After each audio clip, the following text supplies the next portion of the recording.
É ciência. É nutrição.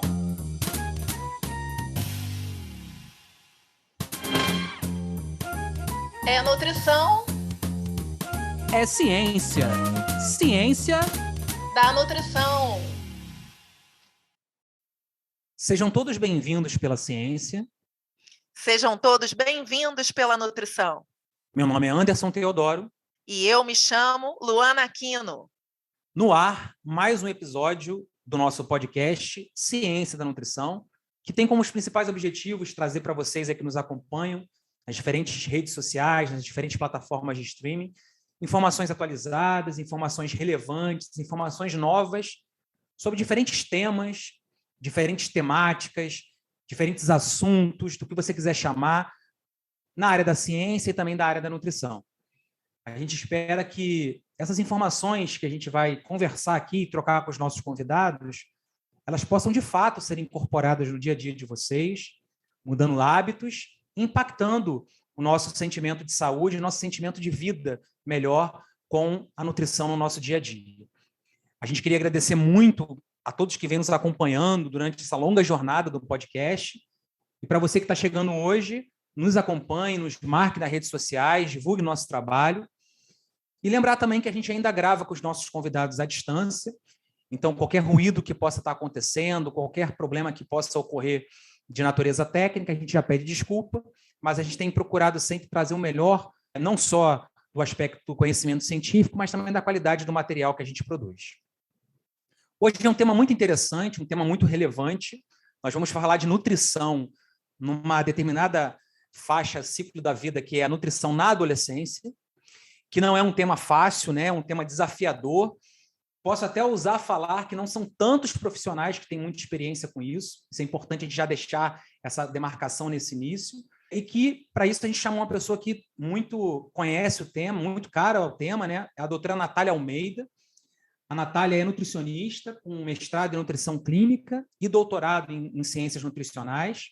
Ela atua em cursos de pós-graduação na área materna e também na área de saúde, a nutrição materna infantil. E também, atualmente, é docente do curso de nutrição da Unifase.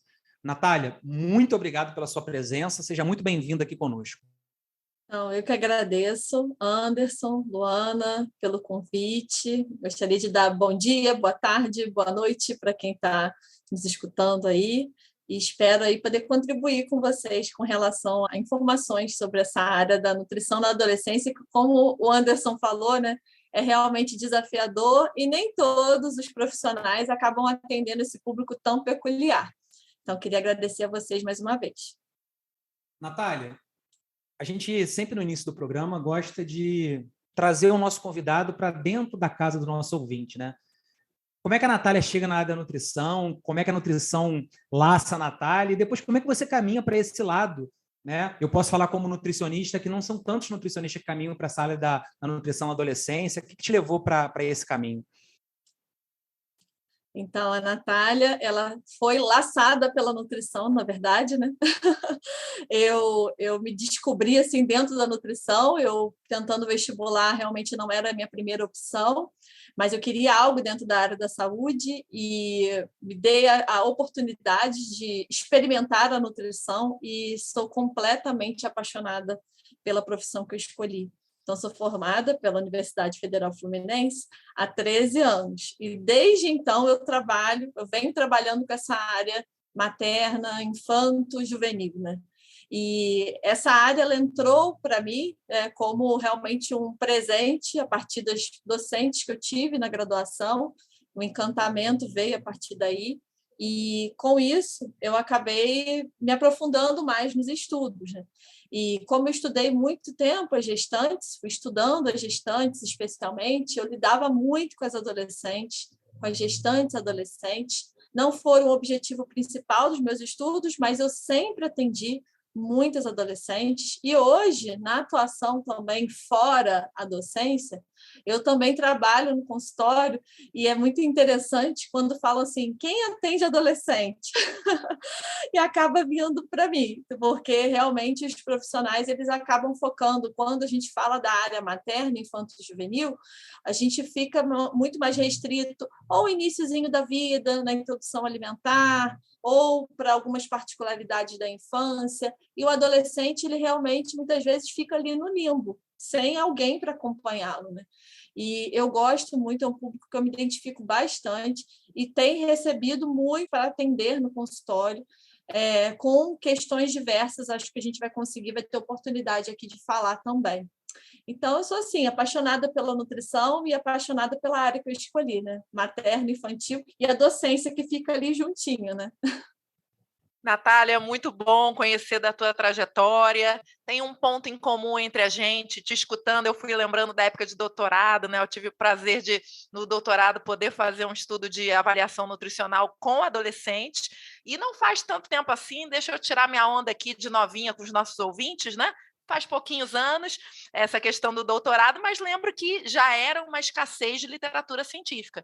Como você bem falou, né? Realmente parece que dá um pulo ali, né? Criança, mães, pulou ali para adultos e idosos, né? Em termos de literatura científica.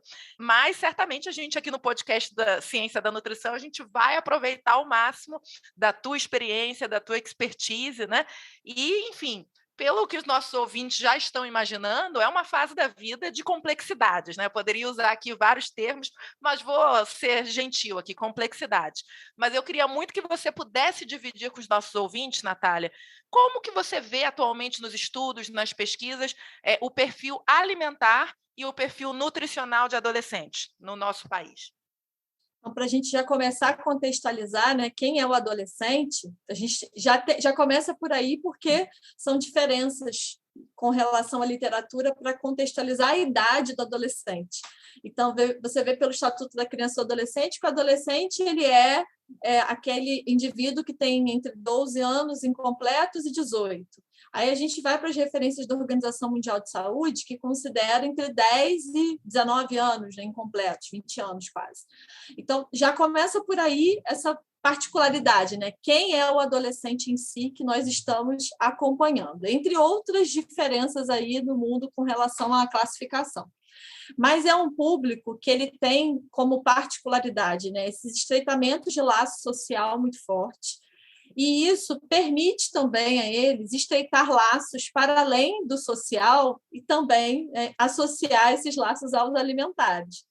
E hoje a gente identifica que o adolescente ele é um público que vem fazendo uso, vem consumindo, na verdade, um tipo de alimentação que tem ali algumas questões que não seriam tão adequadas, né? Eles acabam consumindo muito menos refeições e mais lanches, por exemplo, e aí fazendo essa substituição entre as grandes refeições como o almoço e o jantar por lanches, a gente acaba tendo ali déficit com relação a nutrientes importantes. Então, eles têm essa predisposição a fazer essa troca de uma forma muito mais fácil do que outros grupos, como, por exemplo, até as crianças. Por essa maior autonomia, eles acabam tendo essas escolhas. E também acaba sendo um público que está mais submetido à mídia, mais submetido ao uso da rede social, e aí sendo mais influenciado por pessoas, né? E essas influências, elas podem moldar de uma forma muito significativa a alimentação desses adolescentes, favorecendo, então, muitas vezes, né, a erros alimentares, né, consumo de alimentos que a gente considera hoje, né, ultraprocessados, ou seja, os empacotados, os sucos de caixinha, os refrigerantes, os lanches rápidos, tipo fast food, que também é muito comum a gente observar. Quem nunca foi numa praça de alimentação e viu aquela rodinha de adolescentes ali compartilhando um lanche, né? Então, isso é uma prática muito comum, até pelo estilo de vida, E o que soma isso dentro do estilo de vida também, além da alimentação com alguns erros alimentares específicos, é a inatividade física. O alto tempo de tela, a falta de uma atividade física programada, seja por rotinas de estudo, entre outras questões, que fazem com que eles acabem tendo essa dinâmica alimentar, essa prática alimentar também não sendo tão adequada. E, além disso, pensando numa outra vertente, a gente também tem eles mais submetidos aos transtornos alimentares, né? Aí, pensando em transtornos, não só especificamente que a gente fala anorexia, bulimia, mas também a transtornos como a compulsão alimentar, que foi algo, infelizmente, assim, que eu observei muito na minha prática de atendimento.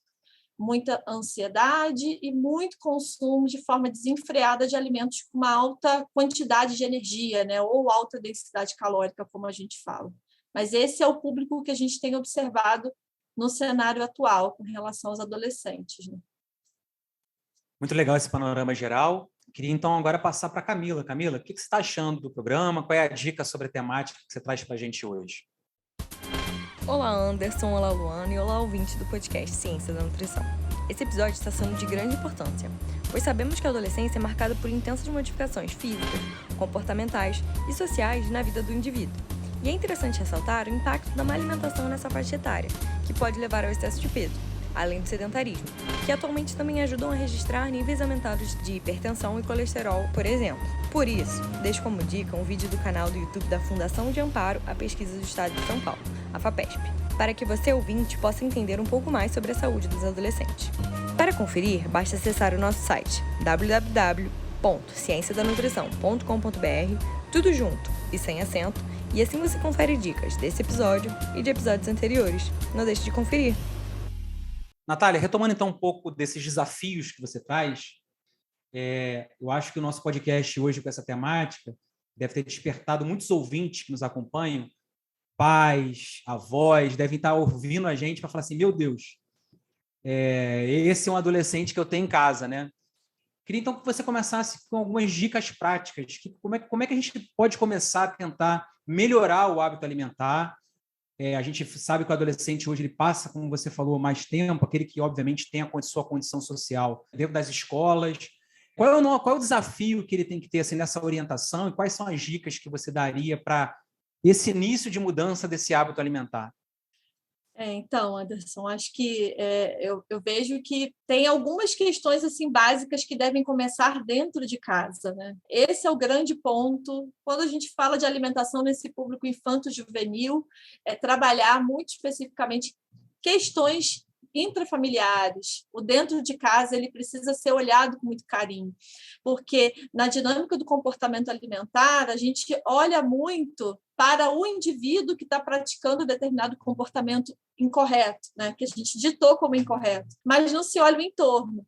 Então, é muito interessante que o adolescente ele seja visto ali dentro de um contexto. Muitas vezes, dentro da casa desse adolescente, isso eu já escutei de vários nos atendimentos, né?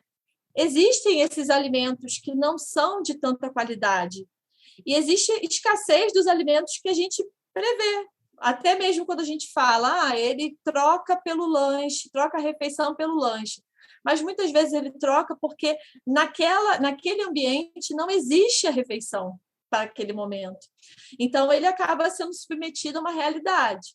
Então, a gente trabalha muito com os pais, os cuidadores, com o cenário onde esse adolescente está inserido, para a gente conseguir uma das primeiras mudanças com relação à qualidade da alimentação dele.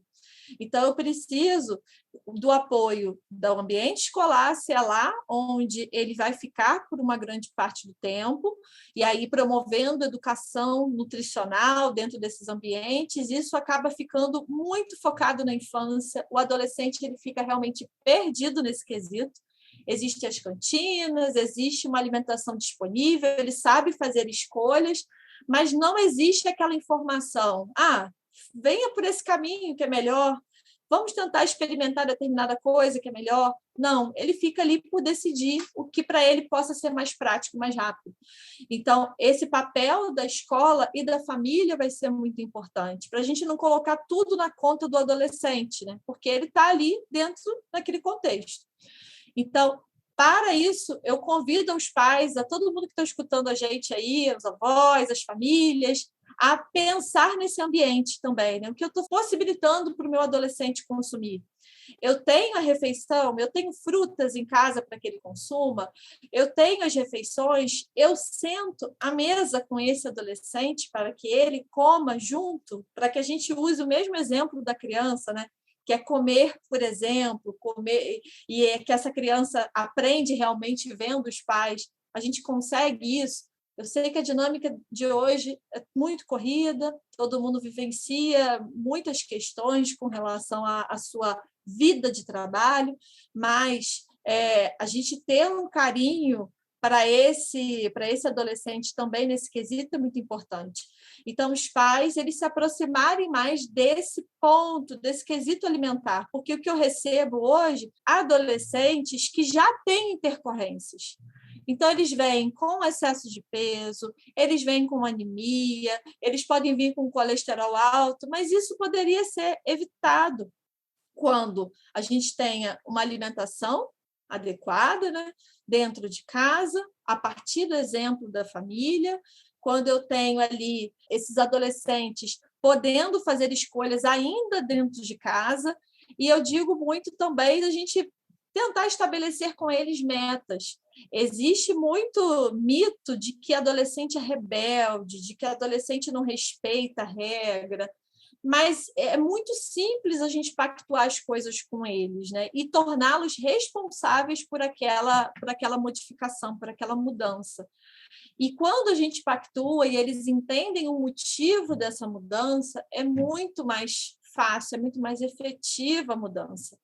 Então, eu costumo pedir para os familiares, né, em casa, reforçar esse combinado, né, de uma alimentação melhor, de uma alimentação mais saudável, do consumo da fruta, e que eles sejam exemplo para esse consumo. E que isso vai fazer uma diferença, sim, com certeza. Já a primeira grande dica que a gente pode dar aqui, né? Vai fazer uma grande diferença para a vida desses adolescentes. Natália, foi ótimo você, enfim, dando esse devido destaque para essa questão do coletivo, né, do quanto ela influencia esse ambiente alimentar, essas pessoas que acompanham no dia a dia esses adolescentes, né? Mas agora eu queria trazer também para um outro lado complementar, né, que é o da nutrição mais individualizada, né? E aí eu queria, inclusive, valorizar, né, um campo importante, né, uma ferramenta importante da nutrição, que é a avaliação nutricional, né? Então, assim, quando a gente pensa em adolescente em avaliação nutricional, a gente pensa em puberdade, né? Aquele adolescente, 2 adolescentes de 12 anos, para o pessoal de casa, da academia, do carro entender, né? Um já com certos marcadores de timbre de voz diferenciado nos meninos, características de pelos, e, enfim, entre outros indicadores, né, de maturação sexual, né? Alguns bem mais altos do que outros, né? Além de puberdade, tem o estirão de crescimento. E aí entra um grande dilema desse casamento importante da avaliação nutricional com a prescrição nutricional, com o manejo nutricional, que é como levar essa avaliação nutricional na hora ali do planejamento, você, Natália, no consultório, né? Então, eu queria muito que você dividisse com os nossos ouvintes, né? Quando houver a possibilidade, né? Buscar também, né, essa função também do nutricionista, mais personalizada, mais individualizada, na tua prática clínica, como é que você lida com essa questão de puberdade, estirão, o adolescente está com excesso de peso, se eu fizer restrição, ele não chega num potencial de estatura, se eu não fizer, ele não vai, enfim, atingir aí a adequação de peso. Fala para os nossos ouvintes um pouquinho da tua experiência em relação a isso. Ótimo questionamento, Luana.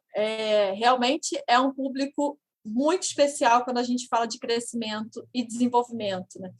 Ele ainda está se desenvolvendo com relação a algumas pequenas habilidades, é um pouco diferente com relação à criança.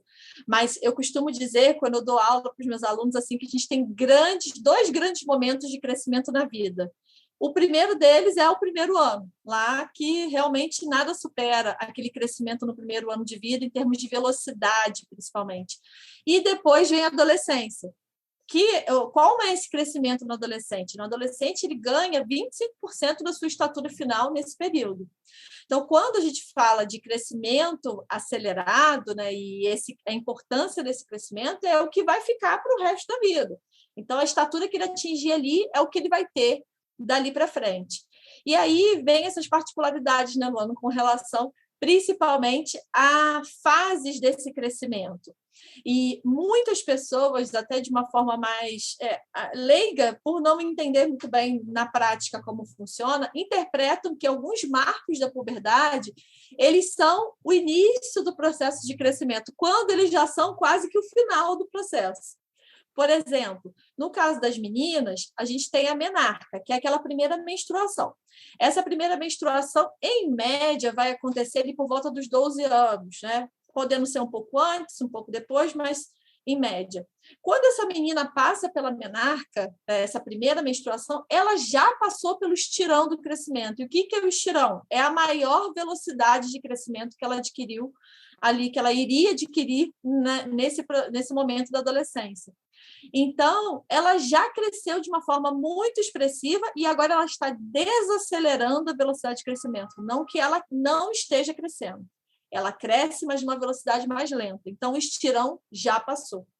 Para o menino, a mesma coisa. Quando a gente tem a voz masculina, essa voz mais grossa, esse timbre alterado, que já é mais tardio que a menina, esse timbre ele vai aparecer lá por volta dos 13 anos, em média, 13, 14 anos, esse menino ele já passou pelo estirão também.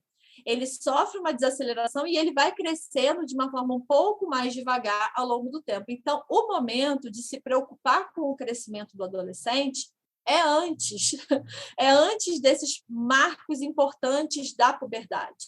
Então, ele entra no estado de pré-púbere ainda no final da infância, né, lá por volta dos 8 anos, e ele vai evoluindo nesse processo de puberdade até o final da adolescência. Então, esses marcos eles precisam ser previstos pelo profissional, então, questionar sobre o crescimento dos pelos, a mudança do timbre de voz, no caso do menino, para a menina, a ocorrência ou não da menarca, a gente avaliar caracteres mesmo sexuais secundários, né?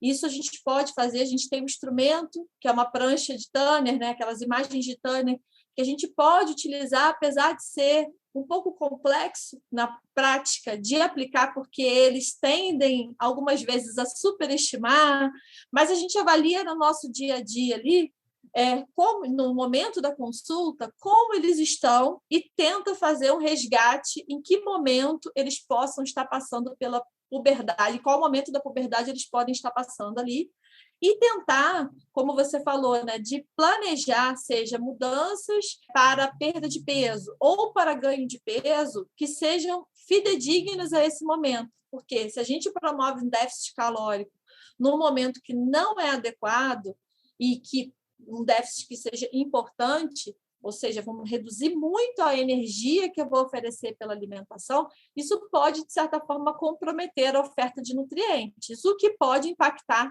nessa fase de crescimento mais acelerada, né? Existe muita dificuldade hoje, porque a gente, com relação à avaliação antropométrica, nessa avaliação nutricional que a gente faz, porque a gente deveria ter formas de classificar esse adolescente para peso, estatura, para cada estágio da puberdade. Só que isso não tem ainda um estudo que junte isso tudo.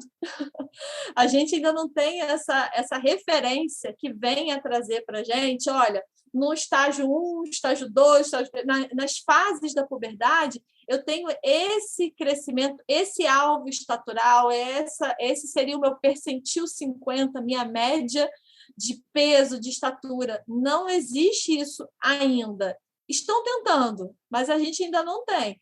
Então, ainda mais por uma referência nacional daqui. Então, o que a gente tem hoje são as referências da Organização Mundial de Saúde, a gente tem as referências que o Ministério da Saúde adota e que a gente usa para avaliação de todos os adolescentes, meninos e meninas de forma separada, mas que não categorizam por estágios da puberdade diferenciados. E que isso poderia ser um grande ganho para a gente fazer uma avaliação mais fidedigna para os adolescentes, né? E, infelizmente, não temos. Então, vamos no feeling do dia a dia, com as informações da anamnese, com as informações antropométricas, a gente tenta ali traçar a melhor conduta para eles com relação à prescrição nutricional, sem atrapalhar esses momentos de grande crescimento que eles estão vivenciando, né? Que é essa fase toda, na verdade, mas alguns pontos bem importantes ali, como eu falei. Natália, a gente sempre pede que os nossos convidados eles escolham uma imagem que ilustre um pouquinho essa temática que a gente está trabalhando, né? Os nossos ouvintes vão poder visualizar essa imagem no www.cienciadanutrição.com.br, mas a gente queria que você descrevesse o porquê que você escolheu essa imagem, né? E qual é a imagem, assim, descrevesse um pouco para quem está nos ouvindo. Eu botei a imagem que é a imagem da minha logo pessoal, porque eu acho que ela traduz muito, não só especificamente o período da adolescência, né? Mas um período assim completo dentro desse ciclo da vida inicial, né? Eu acho que esse início da vida, até a idade adulta, ele é primordial. E a nutrição, ela tem um papel muito importante desde um período muito precoce, né? Ainda intraútero, ou, na verdade, antes dessa criança estar no útero, e que vai impactar na saúde do adolescente, do adulto, do idoso, que nós teremos no futuro. Então, essa imagem, ela foi pensada, assim, eu fui pensando junto com uma designer, e eu acho que eu consegui traduzir aquilo que eu acredito quando falo de nutrição na minha área, né? Que é promover a boa nutrição com muito amor, com muito afeto, desde o início da vida, desde o cerne ali da vida intraútero, e que a gente consiga passar essa nutrição para outras e muitas gerações. E que a gente chegue lá com esse adolescente, que é o nosso tema de hoje, né, com mais saúde, e que ele não seja só um sobrevivente, né? Que ele seja, como muito se fala hoje, mas o comeu e não morreu não vale para mim. Eu não acredito nessa fala. Eu quero que eu tenha pessoas... a gente fala hoje de capital humano, né? De pessoas que sejam economicamente ativas, que tenham um potencial educacional maior. E é isso que eu quero para as pessoas que passam por mim, pelos alunos que passam por mim, e que eu consiga levar essa ideia. Então, essa imagem, para mim, ela traduz muito do que eu acredito também com relação à nutrição e tudo que eu consigo promover com o trabalho que eu faço hoje nessa área materna, infanto-juvenil. Ana, lá vem de novo essa musiquinha falando que a gente tem que terminar. Ai, ai. Poxa vida, Anderson, que papo maravilhoso, que troca importante. Olha aí, Natália, a gente preenchendo a lacuna aí dos adolescentes, dando a nossa contribuição junto de você e do podcast Ciência da Nutrição.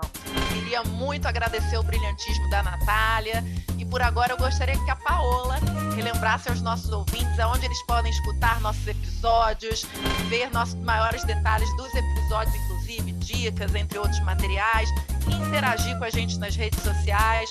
Relembra isso pra gente, Paola. Oi, pessoal, Paola aqui. Estou passando para lembrar que as nossas redes sociais estão a um clique de vocês. Nosso Instagram e Facebook vocês encontram pelo @podcast Ciência da Nutrição.